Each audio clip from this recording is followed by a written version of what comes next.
Alors, on va passer maintenant à une application pratique. Alors, ces équations différentielles, elles sont fréquemment présentes à l'épreuve du baccalauréat. J'ai pris comme exemple le sujet de Métropole juin 2017, dans lequel il était référence à une équation différentielle de cet ordre-là. Alors, je lis l'énoncé.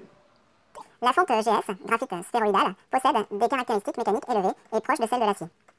Une entreprise fabrique des pièces de fonte GS qui sont utilisées dans l'industrie automobile.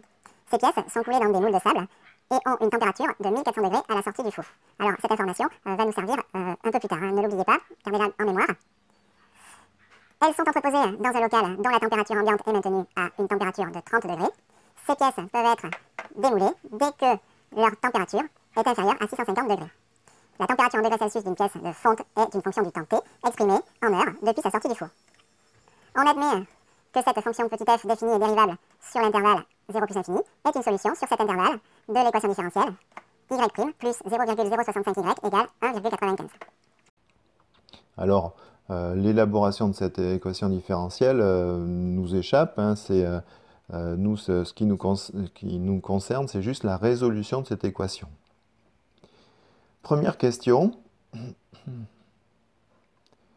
Résoudre sur l'intervalle 0 plus l'infini l'équation différentielle y' plus 0,065y égale 1,95. Bien, cette équation différentielle est une équation différentielle du type y' plus ay égale b. Les solutions sont du type y de x égale c, grand C, exponentielle de moins ax plus b sur a.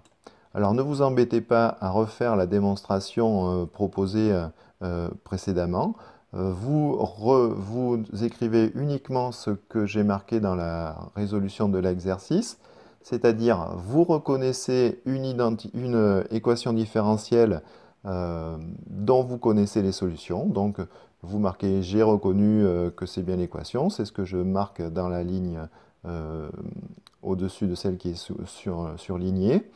Et puis, vous en déduisez, j'ai vu que c'était cette équation-là. Les solutions sont y de x égale grand C exponentielle de moins ax plus b sur a. C'est tout ce que l'on vous demande de savoir faire. Donc, à partir de là, il ne reste plus qu'à remplacer par les données de l'exercice. On peut donc écrire notre fonction y de x comme grand C exponentielle de moins 0,065x plus 1,95 sur 0,065, soit y de x égale grand C exponentielle de moins 0,065x plus 30. Alors avec grand C qui est une constante réelle. Alors cette constante réelle va faire l'objet de la deuxième question. Et pour la déterminer, il va falloir utiliser une condition particulière. Alors petit b, donner f de 0 et vérifier que la fonction f est définie sur l'intervalle 0 plus l'infini par la fonction f de t égale 1370 exponentielle de moins 0,065t plus 30. Alors, on sait que f de t est égal à grand C exponentielle de moins 0,065t plus 30. Et on sait aussi que f de 0, alors f de 0, je vous rappelle, f c'est la température de la pièce, et 0 c'est au temps t. Au temps t, c'est-à-dire à la sortie du four.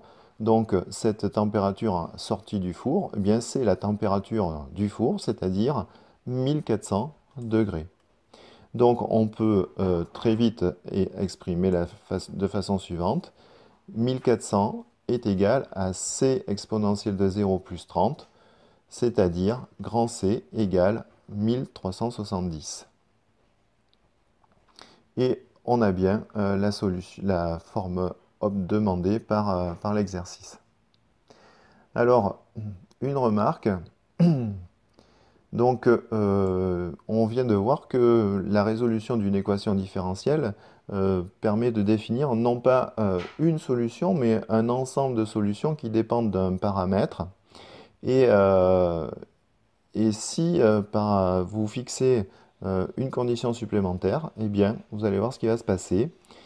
Soit l'équation différentielle y' plus ay égale b, et x0 et y0 de réel, il existe une unique solution de l'équation différentielle vérifiant y de x0 égale y0. Alors ça, c'est remarquable. À partir du moment où vous fixez une condition particulière, dans l'exemple, c'était la température du four au temps 0, eh bien, vous passez d'une infinité de solutions à une unique solution.